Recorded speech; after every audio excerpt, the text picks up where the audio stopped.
my YouTube channel, Jelly Science. We are back with a bang after a very long break, but here begins the continuity. जो लोग इस channel पर नए हैं, please do not forget to subscribe my channel and hit the bell icon to never miss an update. So, पिछले lecture में हम लोगों ने पढ़ा लाइट के बारे में बेसिक्स और क्या पढ़ा, एक ऐसा प्रोसेस जो लाइट तब फेस करती है जब वो किसी शाइनी या फिर पॉलिश सरफेस पे जाके स्ट्राइक करती है। उसके बारे में जिसने नहीं पढ़ा है उस प्रोसेस को कहते हैं रिफ्लेक्शन, और आप जाके देख सकते हैं, इधर वीडियो का लिंक फ्लैश कर रहा होगा। So let's move in forward. उसके बाद क्या आता है, एक प्रोसेस हमने देखा कि अगर कोई शाइनी या पॉलिश सब्सटेंस लाइट के रास्ते में आएगा तो वो कैसे बिहेव करेगी। पर क्या ये लाइट इतनी शरीफ है कि एक ही प्रोसेस करा और खत्म? नहीं, लाइट के टेढ़े मेढ़े सीक्रेट जानने के लिए आगे बढ़ते हैं, क्योंकि अब जो हम प्रोसेस पढ़ने वाले हैं उसमें हम पढ़ेंगे बेंडिंग ऑफ लाइट, यानी कि टेढ़ा है पर लाइट है। चलिए आगे बढ़ते हैं। सो रिफ्रैक्शन, रिफ्रैक्शन क्या है? बेसिकली लाइट की स्पीड में और डायरेक्शन में एक चेंज आता है जब वो एक मीडियम से दूसरे मीडियम में जाती है, और इसी चेंज को हम क्या बोलते हैं? रिफ्रैक्शन। बट वो चेंज क्यों आता है, क्या कंडीशन है? कंडीशन ये है कि अगर लाइट एक मीडियम से दूसरे मीडियम में जा रही है तो उन दोनों की जो डेंसिटीज हैं वो अलग होनी चाहिए। ठीक है, तो अब इतनी बात की तो हम एक बार डायग्राम में देख लेते हैं एक्चुअली होता क्या है। लाइट एक मीडियम में आ रही है, ये मीडियम नंबर 1 है, ये मीडियम नंबर 2 है, ये इंटरफेस है, यानी कि बाउंड्री है उन दोनों मीडियम्स की। तो जब लाइट इस इंटरफेस पे स्ट्राइक करेगी तो वो बेंड हो जाएगी। लाइट को ऐसे जाना चाहिए था, right? This is the normal. तो लाइट अब बेंड हो जाएगी, या तो वो ऐसे चली जाएगी या फिर वो ऐसे चली जाएगी। क्या है ये देखो, एक केस में मैं क्या बोल रही हूँ कि लाइट अपने ओरिजिनल पाथ से डिस्ट्रैक्ट होके नॉर्मल की तरफ बेंड हो रही है, और दूसरे केस में मैं ये बात कर रही हूँ कि वो अपने ओरिजिनल पाथ से डिस्ट्रैक्ट होके नॉर्मल से दूर भाग रही है। अब ये हम कैसे डिसाइड करेंगे? देखिए, जैसे कि मैंने बताया कि जब लाइट एक मीडियम से दूसरे मीडियम में जाती है तो डायरेक्शन तो चेंज होती ही है, साथ साथ क्या चेंज होता है? स्पीड भी चेंज होती है। पर उस स्पीड के चेंज होने का रीजन क्या है? देखो, हमने यहाँ बात की कि उन दोनों मीडियम्स की डेंसिटी अलग होनी चाहिए, पर ये डेंसिटी कौन सी डेंसिटी है? क्या ये वही नॉर्मल डेंसिटी है जो आप लोग पढ़ते हो, मास अपॉन वॉल्यूम? नो, जो आप डेंसिटी पढ़ते हो यानी कि मास डेंसिटी, उसे लिखते हैं रो से और उसको लिखते हैं मास अपॉन वॉल्यूम। ये कंसर्न करता है किससे?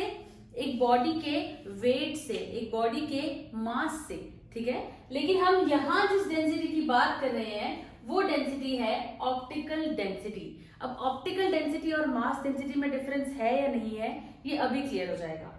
ऑप्टिकल डेंसिटी बेसिकली एक ऐसी क्वांटिटी होती है जो ये बताती है कि लाइट की स्पीड या डायरेक्शन कितनी चेंज होगी अगर वो एक मीडियम से दूसरे मीडियम में जाएगा, या फिर यूं लगा लो कि कैसे चेंज होगी, किस टाइप का वेरिएशन आएगा। मतलब केस नंबर 1 होगा या केस नंबर 2 होगा, क्या वाला चेंज आएगा। ठीक है, तो अब अगर इसके बारे में हम पढ़ते हैं, देखो मीडियम में क्या हो सकता है कि लाइट एक मीडियम से दूसरे मीडियम में जाए तो या तो उसकी स्पीड पहले से बढ़ जाएगी या पहले से घट जाएगी। तो अगर मीडियम 2 की स्पीड, अगर मीडियम 2 में v क्या है? स्पीड उस मीडियम की जिसके अंदर वो जा रहा है। जिस मीडियम में भी लाइट जा रही है, अगर उस मीडियम में जाके लाइट की स्पीड इंक्रीज हो रही है यानी कि हायर हो रही है, मतलब हम क्या बोलेंगे? वो मीडियम है ऑप्टिकली रेयरर। याद करने का तरीका भी बताएंगे, अभी बस थ्योरी को फटाफट खत्म। और अगर जिस मीडियम में लाइट जा रही है वहां जाके लाइट की स्पीड कम हो गई है, लेसर हो गई है पहले से, उस मीडियम को बोलेंगे ऑप्टिकली डेंसर।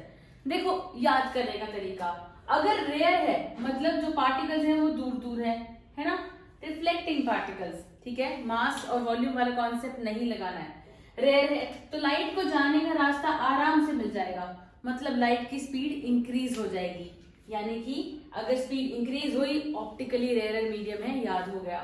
पर अगर जो मीडियम है वो ऑप्टिकली डेंसर है, मतलब जो रिफ्लेक्टिंग पार्टिकल्स हैं वो पास पास हैं, अब लाइट को अगर जाना है, भाई साहब थोड़ी जगह देना, भाई साहब जरा जाने दो, टाइम लगेगा ना भाई, लोगों को साइड से हटाना है कि भैया हटो मुझे जाने दो, इसलिए लाइट की स्पीड अगर कम हो गई है तो वो मीडियम है ऑप्टिकली डेंसर। ये याद करने का तरीका है, ये एक्चुअल कहानी नहीं है।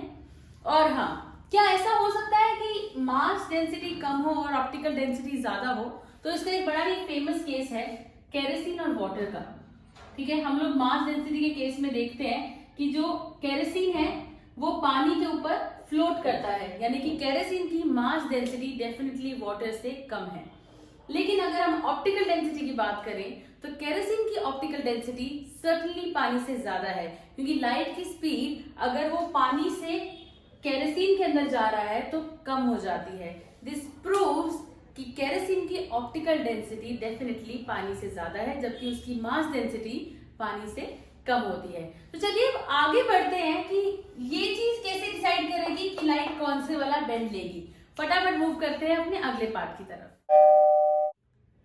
सो नाउ अगर लाइट एक मीडियम से दूसरे मीडियम में जा रही है, दो ही केस हो सकते हैं। क्या?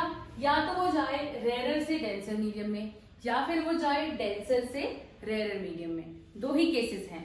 एंड प्लीज नोट, रेयर और डेंसर सिर्फ एक कंपैरेटिव मोड पे है, यानी कि अगर मैं दो मीडियम्स को कंपेयर कर रही हूँ कि तो हमें ये बताना है कि इनमें से कौन रेयर है कौन डेंसर है।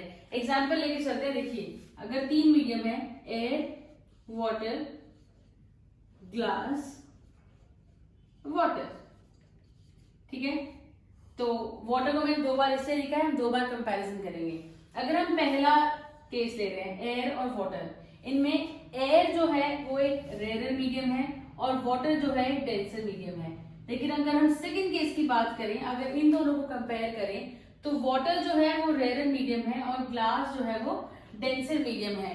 तो मैं बस ये कह रही हूँ एक ही मीडियम डेंसर और रेयर दोनों हो सकता है, डिपेंड करता है कि उसकी डेंसिटी का कंपैरिजन किससे हो रहा है। अब एग्जांपल लेके चलो, एक लड़का है, ठीक है, ही इज 5 फीट टॉल, एक और लड़का है, he is 6 feet tall, and एक और लड़का है हु इज 4 फीट टॉल। ठीक है, इनके नाम है ए बी सी।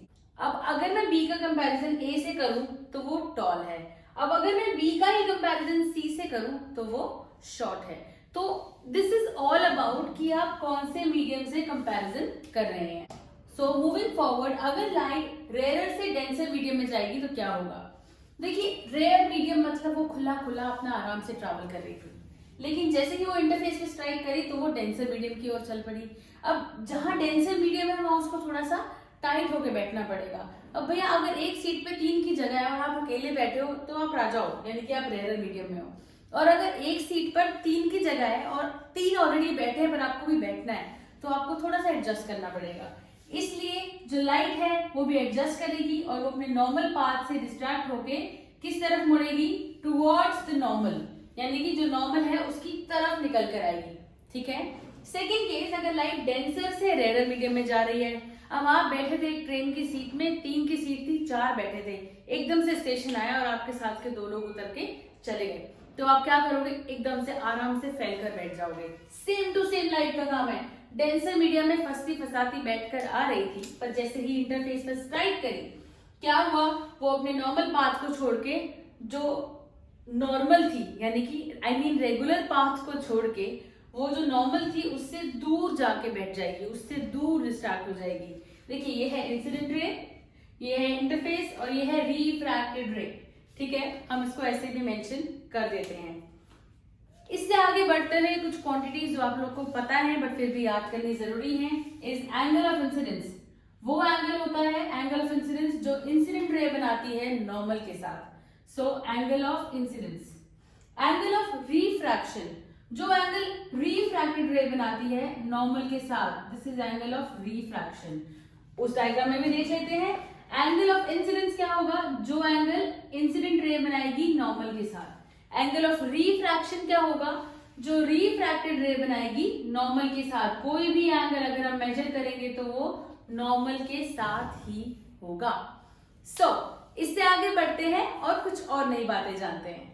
रिफ्रैक्शन के बारे में कुछ और बातें जानने का वक्त आ गया है और उनमें सबसे पहले आते हैं लॉज ऑफ रिफ्रैक्शन, यानी कि रिफ्रैक्शन होने के लिए क्या उसूलबाजी चलती है। देखो भैया, एक बात तो बिल्कुल रिफ्लेक्शन जैसी सेम, क्या कि इंसिडेंट रे उसमें रिफ्लेक्टेड रे था, यहाँ पर रिफ्रैक्टेड रे है, और नॉर्मल, ये तीनों सेम प्लेन में लाई करेंगे।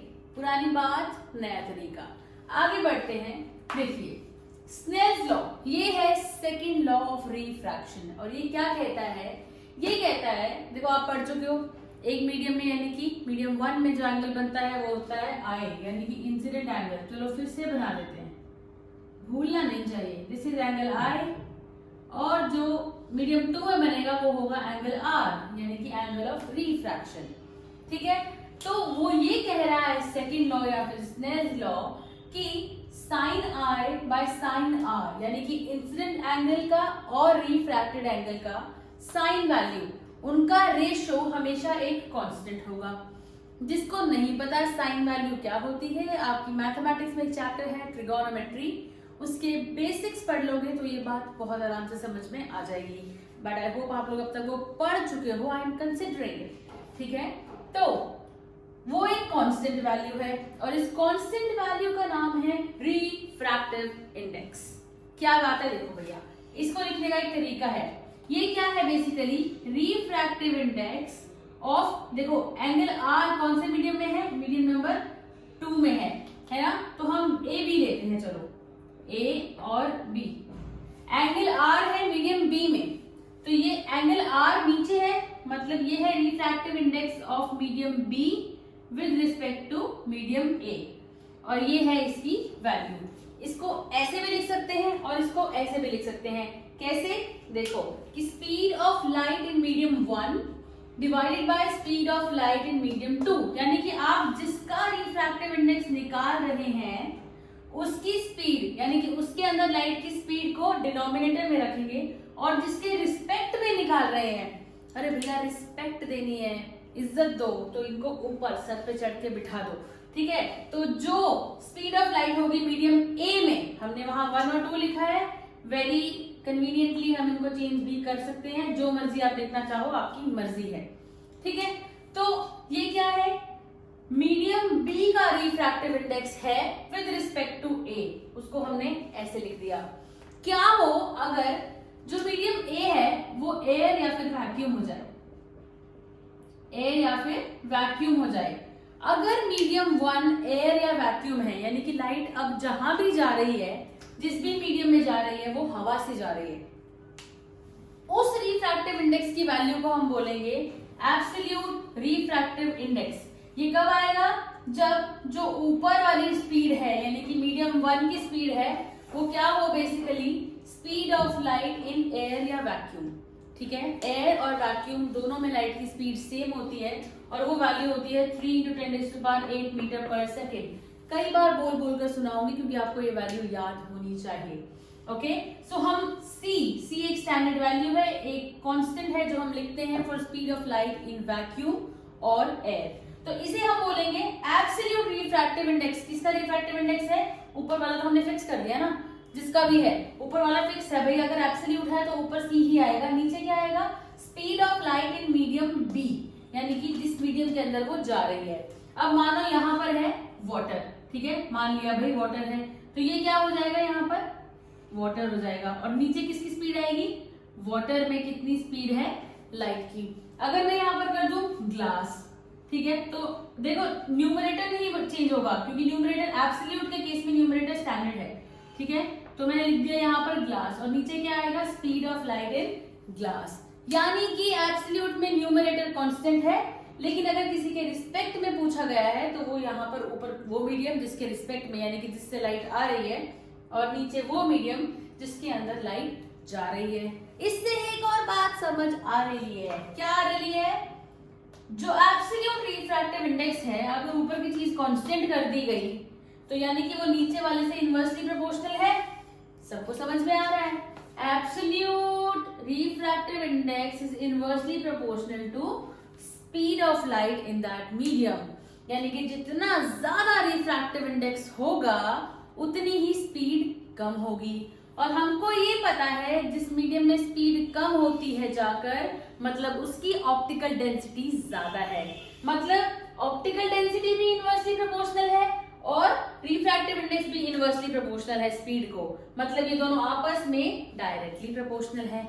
याद रखने के लिए एक ही लाइन में सारे मैथमेटिकल फॉर्मूला आ गए, क्या कि जितनी ज्यादा ऑप्टिकल डेंसिटी उतना ज्यादा रिफ्रैक्टिव इंडेक्स और उतनी ही कम लाइट की स्पीड होगी उस मीडियम में। अब बात करते हैं कुछ स्टैंडर्ड वैल्यूज की। देखिए एयर का refractive index, absolute refractive index क्या होगा, जरा सोचो। मैं यहाँ पर एयर लिख दूं, ठीक है, तो नीचे क्या आएगी, v इन एयर, और वो तो क्या होती है c, तो c बाय c क्या हो जाता है, इट बिकम्स 1, यानी कि एयर का रिफ्रैक्टिव इंडेक्स होता है 1 और उसी को हम स्टैंडर्ड लेके चलते हैं।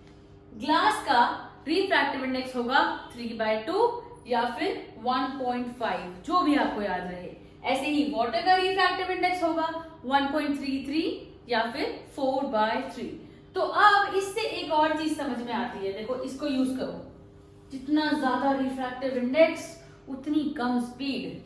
तो कहने का मतलब है सबसे ज्यादा रिफ्रैक्टिव इंडेक्स इन तीनों में इसका है, तो V ऑफ ग्लास सबसे कम होगी, ठीक है। उससे ज्यादा किसकी स्पीड होगी, उससे ज्यादा थोड़ी वाटर में होगी, यानी कि V ऑफ वाटर, और उससे भी ज्यादा किसकी होगी, V ऑफ एयर, या फिर इसकी जगह क्या लिख सकते थे, C, जो हम इसका स्टैंडर्ड फॉर्म लेकर चलते हैं। तो ये तो क्लियर हो गया कि रिफ्रैक्टिव इंडेक्स से हमने ये बात निकाल ली। पर ऑप्टिकल डेंसिटी की बात करते हैं। मैंने क्या कहा, जितना ज्यादा रिफ्रैक्टिव इंडेक्स उतनी ज्यादा ऑप्टिकल डेंसिटी, मतलब सबसे ज्यादा ऑप्टिकली डेंस है ग्लास, उसके बाद थोड़ा कम ऑप्टिकली डेंस है वाटर, उसके बाद उससे भी कम ऑप्टिकली डेंस है एयर। आ गई बात समझ में। ये सब पढ़ने के बाद अब हम चलेंगे चटपटे एग्जाम्पल ग्लास स्लैब की ओर। चलिए मूविंग फॉरवर्ड, लेट्स गो। अरे इतनी दूर तक आ गए हो भाई, अपना चैनल है, सब्सक्राइब कर दो, लाइक कर दो, कमेंट कर दो, शेयर कर दो, और ये बेल आइकॉन तो नहीं भूलना है। Okay let's move forward. Moving on to our next part. So हम पढ़ने वाले हैं refraction through a glass slab. उससे पहले पढ़ो ग्लास स्लैब होता क्या है। ग्लास स्लैब बेसिकली आपके फिजिक्स लैब में मिलता है, और it is actually a piece of glass, एक कांच का टुकड़ा जो एक क्यूबॉइडल शेप में होता है, not a cube, mind my words, cuboidal. तो हम सपोज कर रहे हैं कि ये क्यूबॉइड है लाइक दिस, ओके। तो हम बस ऊपर का सरफेस कंसीडर कर रहे हैं कि ये एक तरफ से एंटर कर रही है और दूसरी तरफ से लाइट जो है वो बाहर आ जाएगी, पर अभी हम इसे ड्रॉ नहीं करेंगे। So let's start our topic. अब हम इसमें पढ़ने वाले हैं रिफ्रैक्शन। उससे पहले हमको पता है किस चीज का बना है, ग्लास का बना है। बाहर क्या है, एयर है, इस साइड भी बाहर क्या है, एयर है। So as you all can see, सबसे पहली चीज जो हमें देखनी है वो है इंसिडेंट रे। क्या है इंसिडेंट रे, PO। किसी को कोई प्रॉब्लम नहीं होनी चाहिए, नाम लिख दे इसका PO। अब देखिए जो लाइट है वो एयर से ग्लास में गई, यानी कि air was a rare medium. देखिए हमने याद किया था, इस बार दोबारा लिखा है। ऑप्टिकल डेंसिटी में सबसे कम एयर, फिर वाटर, फिर ग्लास। वैल्यूज क्या थी, 1, 1.3, 1.5, ओके, भूलना नहीं है। एंड अगर ज्यादा एक्यूरेसी चाहिए, it was 1, 1.33 and 1.5। So glass जो था वो एक डेंसर मीडियम था, एयर अगेन रेयर मीडियम थी। जब भी लाइट रेयर मीडियम से डेंसर मीडियम में जाती है वो बेंड होती है टुवर्ड्स दी नॉर्मल, क्योंकि यहाँ खुला खुला था, यहाँ थोड़ा टाइट हो गया है, तो वो बेंड करेगी टुवर्ड्स दी नॉर्मल। तो ये रे हमने बना दी, ये है रिफ्रैक्टेड रे, जो पहले सरफेस से रिफ्रैक्ट होकर आई। ये एक्चुअल पाथ होना चाहिए था, मगर वो इस तरफ बेंड हो गई। इस पॉइंट का नाम लिख देते हैं जी Q। ओके, सो रिफ्रैक्टेड रे कौन सी हो गई, OQ। किसी को कोई प्रॉब्लम नहीं होनी चाहिए। अब बनाते हैं इस पॉइंट पर एक नॉर्मल, क्योंकि अब होगी फिर से refraction. This is your normal. अब फिर से रिफ्रैक्शन होगी, लेकिन अब जाएगी लाइट कहाँ, डेंसर मीडियम से रेयर मीडियम। कहाँ जाएगी, डेंसर मीडियम से रेयर मीडियम, मतलब अब खुली होके बैठेगी, यानी कि it will bend away from the normal. ठीक है, जहां उसको ऐसे जाना चाहिए था वो जाएगी ऐसे। ओके, इस पॉइंट का नाम रख देते हैं R। किसी को कोई प्रॉब्लम नहीं होनी चाहिए। तो अब एमर्जेंट रे वो रे होती है जो फाइनली एमर्ज आउट होकर आती है, यानी कि फाइनली निकल कर आती है हमारे एक्सपेरिमेंट में। तो एमर्जेंट रे हो गई QR, किसी को कोई प्रॉब्लम। फिर से नहीं होनी चाहिए। अब देखिए अगली चीज जो हमें समझनी है, एंगल ऑफ इंसिडेंस। आप लोग को पता है angle of incidence is that angle which the incident ray makes with the normal to that point. तो ये एंगल आई लिख देते हैं, किसी को भी प्रॉब्लम फिर से नहीं होनी चाहिए। लिख दिया आई, पर हम इसकी पूरी की पूरी वैल्यूज लिखेंगे PON। Okay, PON, angle PON। अब अगली चीज पूछ रहा है एंगल ऑफ रिफ्रैक्शन। ये रिफ्रैक्टेड रे है, ये नॉर्मल है। बड़े प्यार से ये बना दिया हमने, ये एन डैश लिख दूं, एंगल ऑफ रिफ्रैक्शन। ठीक है, तो ऊपर वाली नॉर्मल थी एन डैश, तो हमारा एंगल ऑफ रिफ्रैक्शन क्या बनता है, देखिए N dash O Q, R भी है वैसे तो, N dash O Q, this is the angle of refraction. Angle of emergence, तो ये लिख देते हैं N2 डैश। ये एक नॉर्मल है, मैं इस पाथ को डिलीट कर रही हूं ताकि कंफ्यूजन ना रहे। देखिए अब देखिए क्या हो रहा है, एंगल ऑफ इमर्जेंस पूछा है, तो वो होगा जो इमर्जेंट रे बनाएगी नॉर्मल के साथ। This is angle of emergence, और ये होगा RQN2 डैश, RQN2 डैश। और दूसरा नाम हमने क्या दिया इसका, एंगल ऑफ इमर्जेंस का दूसरा नाम दिया है E। ये तो हो गई वैल्यूज, ये आपको पता था, बस ये मेरे को दोबारा बताना था ताकि दिमाग में चीजें सेट हो जाएं कि रेयर से डेंसर जाए तो क्या होगा, डेंस से रेयर जाए तो क्या होगा। इसमें एक और ट्रिक है, इसमें एक ट्रिक ये है कि रूल ये कहता है कि इमर्जेंट रे जो है, जो फाइनली रे निकलकर आई है, वो हमारी इंसिडेंट रे के पैरेलल होनी चाहिए। दिख रहा है वैसे तो हमें कि देखो इंसिडेंट रे का पाथ ये होना चाहिए था, इमर्जेंट रे का पाथ ये है, लेकिन देखो आपस में क्या वो पैरेलल है, हाँ है, लेकिन हम सिर्फ डायग्राम से इस बात को प्रूव नहीं कर सकते क्योंकि ये एक्चुअल ग्लास स्लैब नहीं है, हमने अपने अकॉर्डिंग चीजें मोल्ड कर ली। तो अब हम देंगे इसका प्रूफ, देखो क्या होता है। देखो अब टाइम आ गया अपने लॉज लगाने का। स्नेल्स लॉ पढ़ा था, सेकेंड लॉ ऑफ रिफ्रैक्शन, अब उसको हम इस पॉइंट पर लगा रहे हैं। तो इस पॉइंट के लिए ये इंसिडेंट रे है और ये OQ रिफ्रैक्टेड रे है, राइट।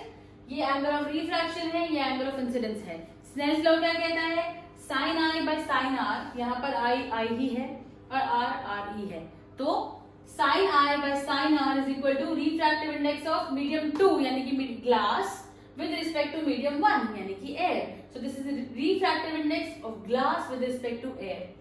वैल्यू निकाल ली, अब हम इसको एक तरफ रख देते हैं। अब सेम स्नेल्स लॉ हम लगाएंगे पॉइंट Q पर। पॉइंट Q पर देखिए ये इंसिडेंट रे है OQ, क्योंकि अब जो एक रे ग्लास से होकर एयर में जा रही है, राइट, तो ये इंसिडेंट रे है और ये रिफ्रैक्टेड रे है। एंगल ऑफ इंसिडेंस यहाँ पर क्या लिखेंगे, ये एंगल R। किसी को कोई प्रॉब्लम नहीं होनी चाहिए कि ये R कैसे है, मैं फिर भी बता देती हूँ, this is alternate interior angles. जो दोनों नॉर्मल है वो ऑब्वियसली आपस में पैरेलल होगी, और दो पैरेलल रेज को जब एक रे कट करती है तो जो ऑल्टरनेट इंटीरियर एंगल्स होते हैं वो बराबर होते हैं। मैथमेटिक्स में पढ़ चुके हैं आप लोग क्लास 9th में और अब 10th में भी पढ़ेंगे। सो ये एंगल R होगा 100%। तो अब इस सरफेस के लिए ये एंगल ऑफ इंसिडेंस है, ये एंगल ऑफ रिफ्रैक्शन है। एट Q हमने लगा दिया, एंगल ऑफ इंसिडेंस यानी कि I वो है R, एंगल ऑफ रिफ्रैक्शन है E। जा कहाँ रही है, मीडियम 2 क्या है यहाँ पे, एयर, और मीडियम 1 है glass. So this becomes refractive index of air with respect to glass. ये आ गई हमारी दूसरी टर्म। पर ये तो ऑब्वियस है, जो एंगल नीचे है उसका मीडियम यहां पर होगा, जो एंगल ऊपर है उसका मीडियम ऊपर होगा, राइट, हमने ये पढ़ा था। लेकिन ये दोनों तो ऑब्वियसली एक दूसरे के रेसिप्रोकल्स होंगे, पुट कर दिया हमने, हमको पता है ये आपस में रेसिप्रोकल्स होंगे ही होंगे, ठीक है। तो इनको रेसिप्रोकल करके पुट किया, यानी कि इस वाली वैल्यू को हमने उल्टा कर दिया और एक दूसरे के सामने कर दिया। साइन आर से साइन आर कैंसिल हो गया, this becomes sine i is equal to sine e. अब जब दो एंगल्स की साइन वैल्यू सेम होगी तो वो एंगल्स भी सेम होंगे। जब तक हम एक्यूट एंगल्स में डील कर रहे हैं ये प्रॉपर्टी बिल्कुल करेक्ट होल्ड करती है। ये समझ में आ गया, मतलब ये एंगल और ये एंगल बराबर है। ये तो ये बात हो गई कि भाई सुबह सुबह एग्जाम है, आप लोग पढ़ने बैठे 10 बजे, यार मैं 2 बजे तक सारा सिलेबस करके सो जाऊंगा। क्या हुआ 10 बजे, क्या हुआ 10 बजे आके फोन मिल गया, एक रुकावट आ गई, फोन मिल गया, उसी में 2 घंटे लग गए। फिर एकदम से 12 बजे हमारी आंख खुली, ओ यार ये तो क्या हो गया, मैं फोन चलाती रह गई यार, मेरा एग्जाम है। हम फिर से पढ़ने बैठ गए, यानी कि एक बार डाइवर्ट हुए पर फिर से उसी डायरेक्शन में चल पड़े। लेकिन अब सिलेबस 2 बजे नहीं, अब सिलेबस 4 बजे खत्म हुआ, क्योंकि बीच के 2 घंटे क्या हुए, फोन पर निकल गए। तो ये भी यही बात है कि इंसिडेंट रे आ रही थी, हल्की सी मुड़ी, लेकिन जब वापस सेम मीडियम में पहुंची तो वो उसी डायरेक्शन में चली, लेकिन बीच में एक डिस्टेंस आ गया। ये जो डिस्टेंस इसमें आ गया, यानी कि इनिशियल रे यानी इंसिडेंट रे की जो डायरेक्शन थी उसमें और इमर्जेंट रे के बीच में जो पैरेलल है, हमने प्रूव किया है, उस परपेंडिकुलर डिस्टेंस को हम क्या बोलते हैं, lateral displacement, short for it is D. ठीक है, तो ये जो डिस्टेंस है बिटवीन द डायरेक्शन, जो एक्चुअली पाथ होना चाहिए था अगर ग्लास स्लैब नहीं आता, उसमें और एक्चुअल जो पाथ हुआ जब ग्लास स्लैब आ गया, उस परपेंडिकुलर डिस्टेंस को बोलते हैं लेटरल डिस्प्लेसमेंट, कि एक्चुअल में वो इतना सरकी अपने ओरिजिनल पाथ से। ओके, ये बात क्लियर होने के बाद अब बारी आती है एक चमचमाते न्यूमेरिकल की।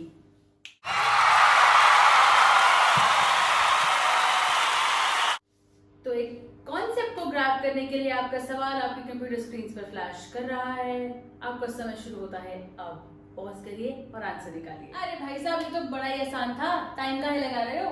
देखो, क्या हमको पता है कि refractive index of glass with respect to air क्या होता है, अरे उसका एब्सोल्यूट रिफ्रैक्टिव इंडेक्स। अरे बट वैल्यू क्या होती है, वैल्यू होती है 3/2। कितनी बार तो बता दिया आपने, चलो ठीक है मान लिया भाई। तो क्या होती है एक्चुअल में एब्सोल्यूट रिफ्रैक्टिव इंडेक्स, वो होती है speed of light in air divided by speed of light in the given medium. तो हम इसको लिख दिया भाई, लिख दिया तो लिख दिया, वैल्यू पुट कर दो। 3/2 यहाँ पुट किया, c की वैल्यू चीख कर बता चुकी हूँ, एक बार फिर चीख कर बताऊंगी। 3 मल्टीप्लाइड बाय 10⁻⁸ मीटर पर सेकेंड, वैल्यू पुट कर दी। ओके, क्या निकालना है, speed of light in glass है तो सही, 3 से 3 कैंसिल, 2 ऊपर चला गया, vg इधर आ गया, तो vg की वैल्यू 2 × 10⁸ मीटर पर सेकेंड। ऐसे ही आप लोग वाटर का भी ट्राई कर सकते हैं और अपने दिमाग पे थोड़ा और जोर लगाएं तो आपकी बुक्स में हजारों न्यूमेरिकल्स मिलेंगे आपको। कोई भी उठाओ, ट्राई कर डालो ब्रो, ऐसे निकलेंगे आंसर्स, क्योंकि आपने कॉन्सेप्ट पढ़ लिया।